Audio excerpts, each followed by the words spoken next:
नमस्कार, मेरा नाम है शरद सागर और आप देख रहे हैं एमिटी टीवी। आज हमारे साथ एक बहुत खास मेहमान जुड़े हैं, doctor Subhash Krishna sir, regional programming director Bihar Jharkhand और deputy general manager radio city India. Doctor Subhash Krishna sir के पास 17 साल से ज्यादा का अनुभव है। उन्हें रेडियो मिर्ची पर उनके आइकॉनिक कैरेक्टर जाजी के लिए सब जानते हैं। सर एक सिर्फ रेडियो के स्टार ही नहीं, बल्कि एक यूनिसेफ सर्टिफाइड जर्नलिस्ट, जर्नलिज्म में पीएचडी होल्डर भी है और साथ ही साथ सर ने बहुत सारे प्लेस भी लिखे हैं। आपका बहुत स्वागत है सर हमारे इस शो में। Thank you. Sir, digital media के इस दौर में आप रेडियो का भविष्य कैसे देखते हैं? सबसे पहली बात तो ये है कि रेडियो एक ऐसा मीडियम है जो जिसमें अपॉइंटमेंट लिसनरशिप नहीं होती। मतलब आप जब रेडियो सुन रहे होते हैं तो आप 10 और भी काम कर रहे होते हैं, है ना। जैसे एक आदमी कार ड्राइव कर रहा है, वो मोबाइल देखते हुए ड्राइव नहीं कर सकता, एक्सीडेंट हो जाएगा, लेकिन वो रेडियो सुनते हुए ड्राइव कर सकता है। बाकी लोग भी जो गाड़ी में बैठे वो भी रेडियो सुन रहे हैं, अगर रील भी देख रहे हैं तो भी रेडियो सुन रहे हैं, है ना।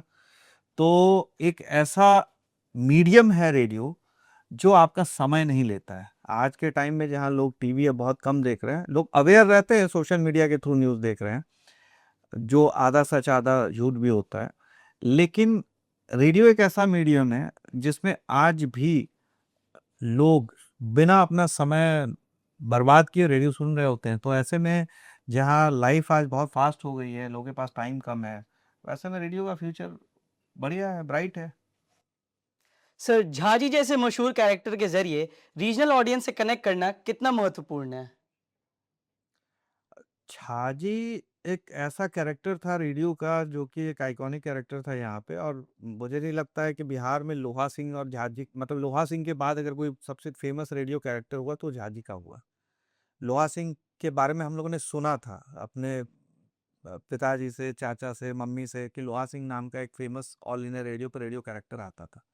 और उसके बाद अगर यहाँ का कोई लोकल कैरेक्टर सबसे फेमस हुआ तो मेरा कैरेक्टर जाजी था, जो मैं शशि के साथ उनके साथ करता था। और वो कैरेक्टर बस निकल गया, बन गया, बना दिया, और वो हम लोगों ने उसको करना शुरू कर दिया। तो उसमें हम लोग इन्फॉर्मेशन भी देते थे। बिहार के लोग बड़े क्यूरियस होते हैं, उनको इन्फॉर्मेशन चाहिए होता है। तो बस वो चलता चला गया, काफ़ी साल चला, अभी भी चल रहा है। सर, क्या हम झाजी को सुन सकते हैं? नहीं, उसके लिए शशि को लाना पड़ेगा। रेडियो और प्रोग्रामिंग इंडस्ट्री में करियर बनाने वाले स्टूडेंट्स को आप क्या सलाह देना चाहेंगे? रेडियो में करियर बनाने के लिए सबसे ज़रूरी चीज़, पहले तो आप पढ़ाई अच्छी तरह से कीजिए, क्योंकि आप अगर आपकी तैयारी नहीं होगी, आप ढंग से पढ़ाई नहीं किए हुए होंगे, तो आप रेडियो क्या किसी भी फील्ड में आप करियर मीडिया में नहीं बना सकते हैं। क्योंकि मीडिया के बारे में कहा ही जाता है कि मतलब master of none and jack of all trades. आपको सबके बारे में किसी भी टॉपिक पे आपको एटलीस्ट 5 मिनट बात करने की आपके अंदर कुवत होनी चाहिए। तो रेडियो में तो बात ही करना है, इसलिए आप पहले पढ़ाई कीजिए, चीज़ों को समझिए, रोज़ अखबार पढ़िए, उससे आप अवेयर रहेंगे। एंटरटेनमेंट मीडियम है तो एंटरटेनमेंट इंडस्ट्री के बारे में जानिए, क्रिकेट है, सिनेमा है, इनके बारे में, ओटीटी है, इनके बारे में जानिए। और बोलने की प्रैक्टिस कीजिए और लिखने की भी प्रैक्टिस कीजिए, ये 2 काम।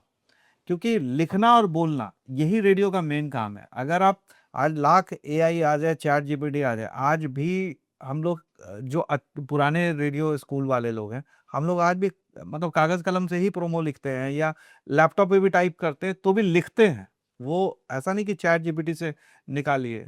अभी मेरी उमंग से ही बात हो रही थी होली के टाइम पे, या शायद अंजलि, किसी से मैं बोल रहा था, उमंग से ही मेरी बात हो रही थी। मैंने कहा कि अरे यार, जोगिरा बना रहे हैं, अभी भी हम लिख ही रहे हैं। तो हंसने लगा, बोला कि सही बात है, हम लोग बहुत जोगिरा रिकॉर्ड करते थे। मैं लिखता था, उमंग गाता था। वो जोगिरा जो होता है, जोगिरा बिहार का एक फॉर्म है जो रेडियो मतलब होली के दौरान होता है। तो पता नहीं कुछ 10-12 साल ऐसा हुआ कि मेरा लिखा हुआ जोगिरा उमंग फिर उसको गाता था। और हम लोगों की जुगलबंदी थी जो, और शशि के बीच में उसमें एक मिमिक्री होती थी। तो वो हम लोग तीनों मिलकर के वो क्रिएट करते थे और करते थे।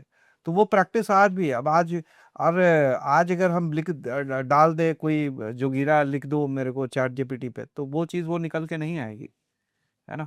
तो चैट जीपीटी भी किसके लिए है? वो एक्सपर्ट लोगों के लिए है, वो बिगिनर्स के लिए नहीं है। आप चैट जीपीटी में फंसे रह जाओगे, आपकी क्रिएटिविटी डेड हो जाएगी।